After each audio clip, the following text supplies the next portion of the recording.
Hello, veterinary friends. Welcome to the Veterinary Life Coach Podcast. Today, I have an absolutely wonderful guest for you. Her name is Stacy Pursell, and she is the founder and CEO of The Vet Recruiter. She's an executive search consultant, a veterinary recruiter, a workplace and workforce expert, and a certified employee retention specialist.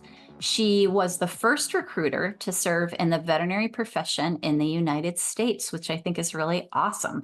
So she's one of us, one of the veterinary community. Welcome to the podcast, Stacy. I'm delighted to have you. Thank you so much, Julie. I'm very happy to be here. This is going to be so fun. I'm excited. Yeah, it's really nice to meet you. So my first question always is to all of my guests is to tell me their story. And basically what I mean by that is just whatever you want to tell me, how you got to where you are today. Yes, well, thank you. So my story starts in college. I went to Oklahoma State University. I was a journalism broadcast major.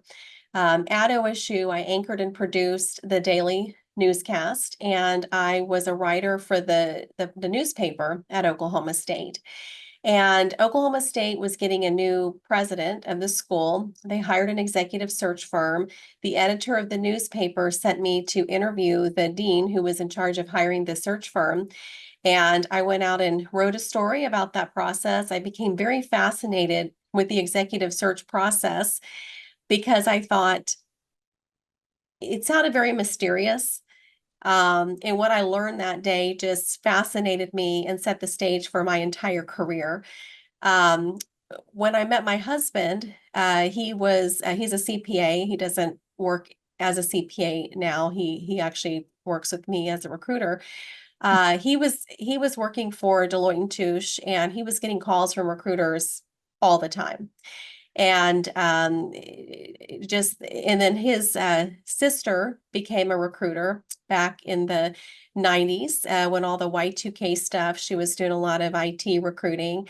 And I just got fascinated with it. And I know you'll have a lot of questions about that. But so what happened is I started out my career working at an advertising agency.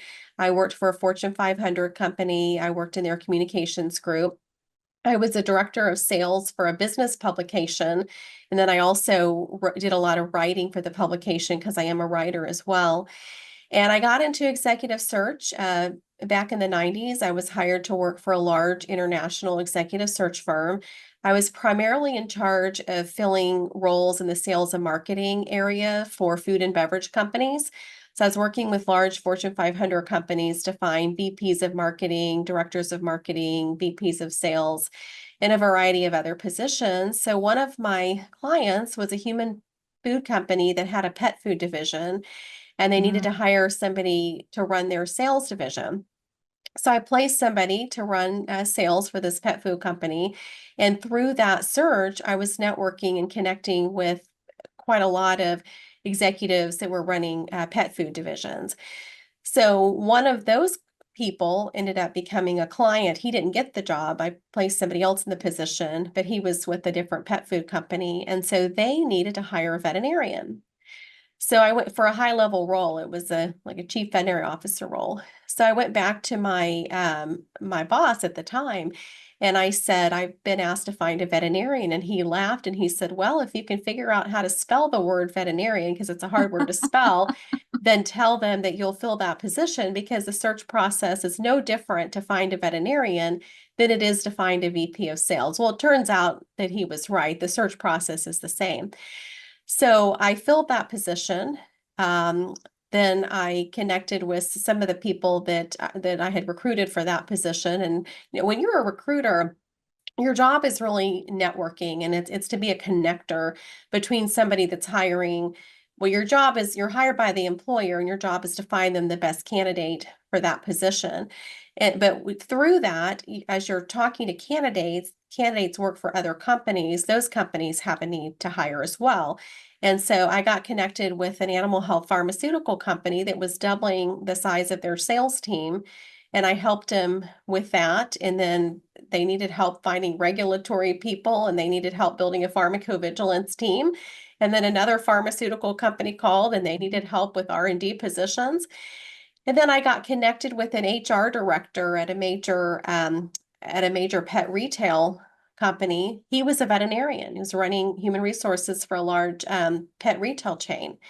And they were going to open up hundreds of vet hospitals within pet stores. And long story short, I built a team of recruiters and we helped them find over 300 veterinarians when they were first getting started. Wow. And so that's how I got into the veterinary profession. I started my 28th year in August. I completed my 27th, started my 28th year in the vet profession as an executive recruiter this year. That's amazing. And why is it that you like to work in the veterinary industry? Like why veterinarians as opposed to other industries? Was there a reason or was it just a happenstance that you're like, well, seems like there's a lot of work here. I'm just going to go there. So, you know, when I was growing up, I know when I'm as a recruiter, sometimes, my hiring managers kind of laugh when somebody says, why do you want to work in the animal health industry? And somebody says, I love animals. Or like, oh, that's not the answer that I want to hear. When I was a kid, I was that kid that rescued all the animals. And I had, 4 cats and 2 rabbits and a bird, and I rescued a mouse that this boy had on the bus that he said he was going to kill this mouse. And I said, no, Aw, you can't do that. I'll take it home. And I took it home and got a cage and had hilarious. a pet mouse. Love it. But I don't like blood and guts. So I never thought I would, go into medicine or be a doctor or nurse because I don't like to be, when my kids growing up would skin their knee, my husband would do the bandage because I don't like blood and guts. But I would say, the industry kind of found me. I found the industry. What I found when I was recruiting that very first veterinarian for that high level position, um, I thought these are the nicest people. They are so nice to talk with. They're so genuine. These are real, genuine people. It's not that the executives that I was working with in Fortune 500 companies weren't nice or not genuine, but it was just like a whole nother level of people. It was like, I just felt like these are my people. These are kind, they're nice, Well, they're that's because you love animals and that appealed to you too. well, and I remember somebody said because when I was calling to recruit executives for Fortune 500 companies, they would say, "What have you got for me, Stacy? What have you got for me?" And when I was talking to veterinarians, they were like, "How can I help you?" And when I would have a question, they would say, "Oh, sure, let me answer that question." And they would spend so much time talking with me, and I learned so much about their work and the industry, and I just fell in love with it, and I never left. And I was really drawn by the people, and the people of veterinary medicine is what's kept me here over the past 27 years. So you liked us. Yes. I know. I always say veterinarians are just the best people. And if you hang around with them enough, you'll find that out, right? Oh, that's so true. No, I love this profession, and and I'm sure we'll probably get to this, but a lot of the placements that I have done over the years, I do a lot of placements in practice, but a lot of the placements I've done for veterinarians has been in industry, with pharmaceutical companies and pet food companies and diagnostic companies. And I have to tell you a funny story because many years ago, it's probably 2000, um, I was recruiting on a search for, I think it was a veterinarian toxicologist. And the AAIV, the American Association of Industry Veterinarians, I'm a member. I joined that association probably somewhere between 2000 and 2022. Um, but there was a toxicologist at the time. I think he had a board position in the association, or he was in a leadership role. He passed away sadly many years ago.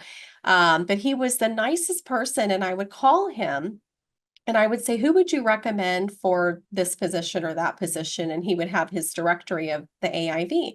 And one day he said, why don't I just mail you the directory and then you'll have the directory of all these people. And so I was placing a lot of the industry veterinarians by calling them from the directory. And then one day somebody said, why don't you join our association? And I said, well, I thought you had to be a veterinarian. And they said, you do, but we're going to let you join. So Oh, so they made an um, exception. they made an exception. So I think I was the first non-veterinarian to join the AIV, and I'm still a member. I think they do let non-veterinarians join now, but I love that association. That's awesome. So what do you notice in the veterinary industry now that's different than it was 20 some years ago when you started recruiting for veterinary companies and veterinary practices? Is our profession changing drastically? Do you see something different? There's so many changes that I've seen over the years. I would say one of the biggest changes that I've seen, sadly, is that I didn't used to hear the number of people tell me that they're not happy with the profession or they want to leave. Back, a number of years ago, it seemed like the majority of the people that I would talk with were very happy that they loved being a veterinarian, that they love this profession. And today, I talk to people on a regular basis that are have either quit or looking to leave or looking to do something entirely different. That's one thing. Another thing is the hours that veterinarians work has changed. I remember back in the day, many years ago, when veterinarians would say, I graduated from school. I graduated on a weekend or a Friday. I moved over the weekend, started my job on Monday, and they were working, 50, 60, some 70 hours a week. I still hear them tell those stories. And today, in many practices, 32 hours is considered full time. And so I work with a lot of veterinarians today that are working 3 days a week or 4 days a week. A very positive change that's happened is the compensation has increased. There was a veterinarian that I placed back in the 90s in, I'll never forget it, Dallas, Texas, and she was making 25,000 a year. That was her salary. She was working full time. She did not have any benefits. She had no PTO. She had to pay for her uniform allowance. And I placed her in a position with one of the first veterinary corporations, and they offered her 50,000. They doubled her salary, gave her a tremendous benefits package. She no longer had to pay for her uniform, and she got 2 weeks of vacation. And she called me just about in tears, but I'll just be very excited. And she said, "I feel like I've won the lottery today. This has changed my life." It Today would. the mean salary of a new graduate is around 125,000. So the salaries have gone up a lot, and that's a good thing. Yeah. So why do you think it is that then that we're getting paid more, we're working less hours, um, and more people are unhappy? Excuse me. Well, I thought about that question. I think that there's a number of things there. I would say that, um, and some of these are just my thoughts. So I don't know if, this is not like data, but I almost wonder, if their expectations don't match reality. So I Mm, wonder if well, I've had people tell me that, I went to veterinary school and I got out and what I'm doing is different than I thought I would be doing. So mm. I wonder if some people that are going into the profession have different expectations of what they're going to be doing versus what they're actually doing, What the job um, actually what the is. job actually is. Yeah. I have a thought. I don't have any data to back this up, but it does seem to me that many years ago there were more veterinarians that I was working with that grew up on farms or grew up around animals. I've worked with some that I've placed in the recent years that didn't grow up around animals. I think that some people go to veterinary school. Obviously, everybody that goes to veterinary school is extremely smart. But I think some people are told you should be a veterinarian because you're really smart, but maybe they haven't thought through what does that look like for me on a regular basis, especially if they haven't grown up or worked with animals in the past. I will say this, and I hope this doesn't upset people, but I would say, it seemed like people, years ago just seemed more resilient. And I feel like that's a skill that, could be taught, maybe in the schools, how to be more resilient. Yeah, I agree with you in a lot of ways. I think that has changed. I do also think that veterinary medicine has gotten much more vast as far as the amount of information that the newer veterinarians have to learn and the complexity of what clients expect. And I really think, at least from my experience working with a lot of veterinarians, is that the demands of clients are much harsher than they were, say 25 years ago or so. Um, just in general, the complexity of the medicine, the access to advanced treatments and specialists and, emergency clinics and, the quality's gone way up, the quantity's gone way up. And I think that in turn leads to more demands on the veterinarians in some fashion. Well, that is true. And I have a lot of stories to back that up. I have a client that owned a practice. He's sold it now and he works in a different practice. But this was, around the COVID time. They had they couldn't get a client in fast enough. They said they had a waiting list of a couple weeks. And he told this story about how this client got very upset and made some very rude, threatening comments to his staff that got everybody upset. It caused him to close the practice for a day. And which this is great what he did. He closed the practice for a day. He said, we're all going to take a mental health break. We're going to go out into the parking lot, bring our lawn chairs. We're going to bring in a food truck. We're going to have a picnic. We're going to eat out in the parking lot. And we're just going to all enjoy a day off. And he did that. And it really meant a lot to the staff. But that story about that rude client, I've heard quite a few stories. I think people in general, I think just, just in society, sometimes people aren't as kind maybe as, they were in the past. I think people are maybe more impatient. And I know that that has a big impact, especially, if the client's expectations are more harsh, like you said, than they have been in the past. Yeah, I blame some of it on the internet and people getting that feedback. If they complain and everyone all piles on, then they feel empowered for some reason. And I don't think that used to happen Yeah. before they had access to the internet. But And the mm, worst with that is the people that make those anonymous comments. It's like, at least if you're going to make a comment, stand behind it. The anonymous comment allows anybody to say anything about anybody. right, really unkind things, right? And some of that's not even real. I mean, some of that are bots. Exactly. Yeah. And we think it's real people and it isn't.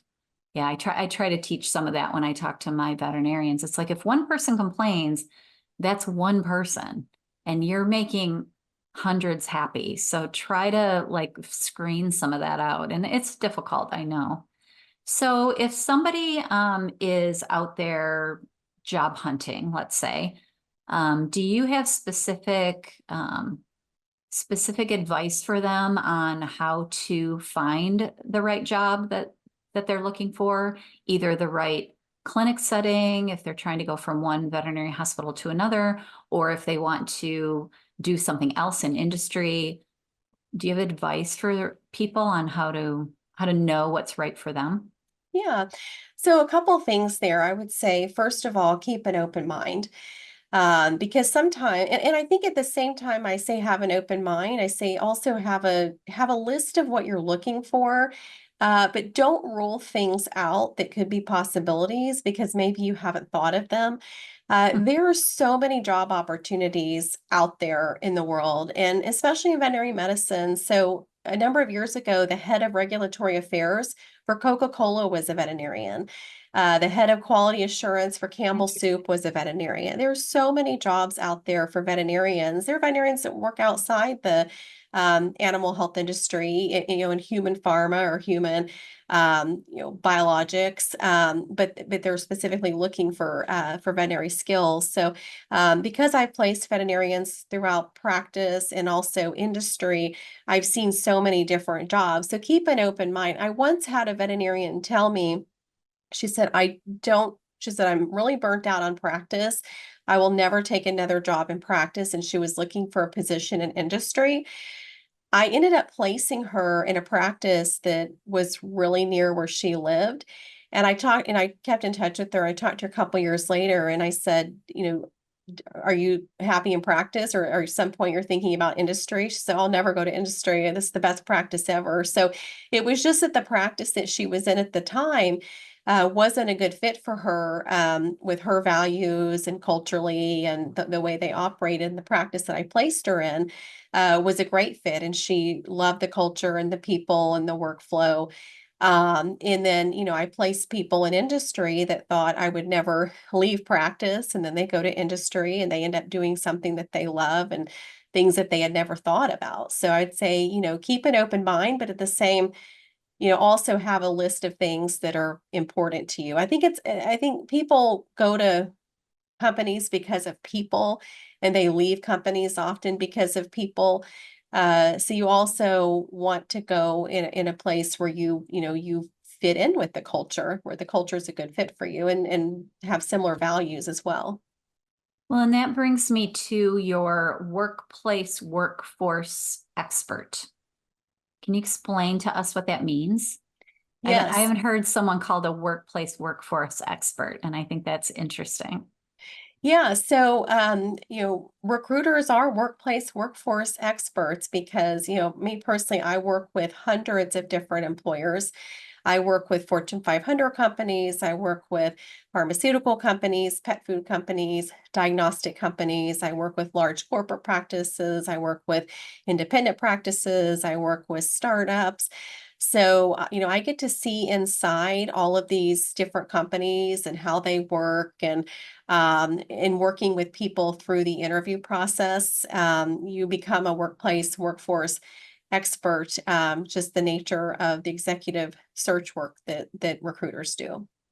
Do you mean by that you, before you start looking for the person to fill the job, that you investigate the workplace itself, so you know exactly what they're looking for, or what kind of person, or what personality traits would fit best with that work environment? Is that part of what you do? Yeah, so when I work with companies, so my oldest client has been a client for 27 years, as long as I've been in the space. So, I'm just going to use that client as an example. I've gotten very familiar with that company over the years, have a good sense of their culture, their process, how they look for people. And so what I do, it's about making a match. It's about making the right match between the employer and the candidate. I don't use the word job seeker because, the majority of the people that I place are actually not looking for a job in the first place. Most of the people that I place have a job, they're highly regarded, they're happy where they are, they're not looking, but they would move for a better opportunity. So when I'm hired by a company, whether that be a large pharma company or a small veterinary practice, my job is to go find the person that's going to be the best fit for that employer's needs at that time. So whether it be this company that I've worked with for 27 years or a brand new client that I just got last week, my job is to find out as much about that company, their culture, what it's like to work there. It doesn't mean I go visit every client. I go visit some clients. I don't go visit every client because we have a lot of clients, but it's just getting familiar with their company, their process, the people, the culture, what they're looking for, what would be a good fit, and then looking for that person that would be the best fit for them and also a good fit for that candidate. And that goes back to the becoming more open-minded, I would assume, because if you're taking somebody that has a job that they like and asking them to apply for a different job because you think they would be a good fit, that has to be part of the process, that they're willing to move. Yes. And it's almost, it's not that I'm really asking them to apply. It's more that I'm asking them if they would be open to exploring This opportunity. this opportunity. Okay. Would you be open to hearing about this? Would you be open to exploring that? And I would say that, it's human nature to say no before you would say yes. So I'll give you an example. Um, he's not a veterinarian, he's a PhD, but he worked for a major animal health company. And I had a position with a competing major animal health company. And I reached out to it. Took 6 months for him to say, yes, I'll talk to them. And this position was open for a while. I mean, some of the roles that I have filled over the years, like I remember one position, there's only like 50 people in the world that had the qualifications for this certain position, like in the swine vaccine So it's space. super specific. Very specific. So this particular candidate, he's a PhD, had very specific qualifications. This position was open for a while. It took me 6 months to convince him. He kept saying, I'm not looking, I'm happy. Finally, I said, would you just do me a favor? I've been calling you for 6 months. Would you just talk to my client? He said, okay. So I talked to my client. They make him an offer. He accepts the offer. He relocates his family. But he gets to this new animal health company. And 6 months later, I get a letter in the mail. And he says, it says, thank you for changing my life. He said, I want you to know that this position that you convinced me to just talk to your client has been the best thing for my family. He said, my wife has been able to quit her job. We've been able to start a family. The company is paying for me to go back to school to get an MBA. The experience that I'm getting here is so unique and so much different from the last company. This position has changed my life. So he was with that company for a number of years. The experience that he got there led him to another organization that's highly respected, and he got to do some really cool things for that company. He was there for a few years, and then my client that I placed him with ended up recruiting him back, and they ended up hiring him for a much higher level role the second time they got him back, where now he's running the whole division. So, and every time I talk to him, and it's been a number of years since I placed him, he says, thank you for changing my life because I told you no for 6 months. So that's why I say be open to opportunities, because you never know. Like that particular example, he said, I changed his life by convincing him to talk to this company. Yeah. Do you think it's wrapped around just the fear of change, or what do you think causes that in people, that they're willing to stay somewhere and not want to venture out into something new? Do you think it's fear-based? Do you think? I do. I think it's the status quo is easier. The known sometimes is easier than the unknown. And so I think people can get complacent. I think it's that the fear, like you said, just the fear of change, the fear of I think time. I think it takes an investment of time to pursue something else, to go through an interview process, when you're not looking for a position. So those are some of the reasons why. Yeah, I love that. Well, let me ask you one more question that you kind of touched on it a little bit, but you talked a little bit about kind of that work-life balance, integrating, the work in the home, and how the hours and things like that have changed for veterinarians. And do you have a philosophy on that, or opinion, or how do you handle it? Because you're obviously running a big recruiting company, and you have to balance your work and life. Do you have any advice for people out there that are trying to get better at that? I would say that I probably don't have the best work-life balance. So it's true confessions now, right? Yeah, because I work all the You're type time. A.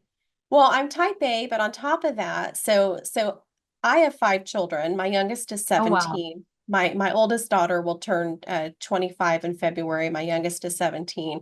So you know, I've been working hard since I was 16. I got my first, well, actually, got my first job babysitting when I was 12, but I've been working since I was 16. When I graduated from college, I had 2 jobs. I worked 8 to 5 in a professional setting, and then I worked retail from 6 to 10, and then I worked weekends. I was working like 6 and 7 days a week. Yeah. I work a lot of 6 days a week now. I worked hard as my kids were growing up, but I incorporated my kids. Like every, NAVC conference I went to, my kids went with me. Mm. My daughter was working the New York Vet Show. When she got recruited from the NAVC, she works there now. So my kids were always like, part of my life, involved in what I was doing. And but I still often will work a lot on Saturdays or late. Sometimes I'll be here. My youngest son is a senior in high school now, and he's in robotics, and he has a lot of things going on in the evening. So sometimes I'll stay up here till 8 o'clock at night, or I'll take work home. So I'm not the best with the work-life balance. So I don't know that I'm the best person to give that advice. Do you feel like your kids have suffered for it, or do you feel like they're doing okay? It's my son. The other day, I asked him that question, my 21-year-old son. I said, do you feel like I suffered? And he goes, no, I feel like you taught us a lot. He said, I feel like you taught us a lot about work ethic and running a business. And in fact, my 21-year-old son right now, he's going to college full time. He works in the computer science lab part time, and he's in computer science. He's working for a veterinary company, and he's writing their code for some software. So he's got two jobs and he's in school full time. So I feel like he's following in my footsteps of not having probably enough of a balance. Yeah, well, I think on some level, I try to tell veterinarians this when I'm coaching them. If you're a working mother or father and you feel guilt about that, I think on some level that is helping your children see what's possible in life. And so it's not always if you just stayed home with them, everything would be hunky dory. I think you would struggle if you were a stay-at-home mom or you were a working mom. But as a working parent, you are showing them the things like you said, hard work and entrepreneurship and how to run a business and how to balance, having the kids and running the house, even if it's a little discombobulated because you're, trying to integrate that busy lifestyle with a family. And I think on some level, sometimes those kids are stronger for it. I think you're right. My mom was a stay-at-home mom. I didn't have a working mother to really show me what that looked like. Um, but I feel like if I had been a stay-at-home mom, which before I had kids, growing up, I thought I would be a stay-at-home mom because that's what my mom did. And so I feel like if I had been a stay-at-home mom, I don't feel like my kids would be as motivated as they are. And all five of them are highly motivated and have a real strong drive and work ethic. Yeah, I think so. And it makes them independent as well. My kids are very independent. Mine Yeah. are as well. Yeah, I think there's something about that. So I like to encourage people that are working mothers not to think that that's wrong or bad in some way. You just have to do it a little differently on some level. I agree. So what did I not ask you that I should ask you that we want to get out there before we start wrapping this up? Well, I'm excited that you're going to be on my podcast on Friday Yes, because I do the People of Animal Health podcast. that's going to be And fun. yeah, I started that podcast in 2020, and I haven't done as many episodes as you have because you've done more than 300. I just did my 46. Takes time. But the People of Animal Health podcast is I interview people in the animal health industry in the veterinary profession. I tell their story. It gets personal. I ask them where they grew up and how they got into the profession, and walk me through your life and through your career. If people are interested in different careers that are out there, or how people got from point A to point B, listen to the People of Animal Health podcast, and your show will be published here in a couple weeks. So you'll have to share that with your audience. Oh, I absolutely will. Yeah, I love that. I think hearing veterinary stories, that's why I always ask that first question on my podcast is how did you get, what is your story? How did you get where you are today? Because everybody has a unique path. And I think you can learn from all of those paths. I So agree. tell people where they can find out more about you, or if they're interested in talking to you as a recruiter, or they want to get more information of what that looks like at Vet Recruiter. How can they get in touch with you? So the Vet Recruiter website is www.thevetrecruiter.com. All my contact information is on the website. And the People of Animal Health podcast has its own website. And then we're also on Spotify and all the other podcast platforms. I love that. I'm so excited. So do you have any favorite books or quotes or anything you want to share before we wrap this up? I like the Success Principles book by Jack Canfield. It's a very long book. I read it, I was on my treadmill, and every morning I would, read the pages as I was on my treadmill until I got through that book. But That's a good use of time, treadmill I and reading. Those are two good yes, things to do. yeah, it's a little hard to do, when you're A on the little treadmill bit. to Yeah, read, but I've tried that. I do better on the stationary bike if I'm trying to read, but you can still do it. I think every professional should read the Success Principles by Jack Canfield. It's got so many good nuggets that will help people to achieve success. Well, thanks for sharing that. I really appreciate it.